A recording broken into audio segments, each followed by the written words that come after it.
Hello everyone and welcome back to another tutorial from Finance for Beginners. In this video, I'm going to show you how you can log into your existing account on the Uphold Crypto Trading App.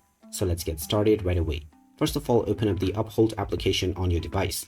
And once you are taken into the homepage, tap on the login button. You will now be allowed to use your credentials to log in into your account.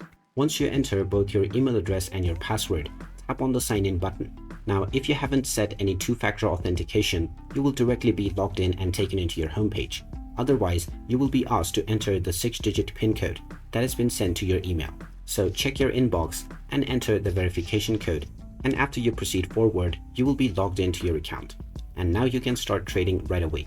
In case you have forgotten your password, tap on the Forgot Password button, and you will receive an email with the instructions that will allow you to reset your credentials.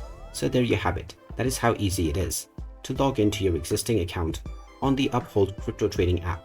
If you find this video helpful, don't forget to hit that like button and subscribe to our channel for more useful tips and tutorials. Thanks for watching, and I will see you again in the next one.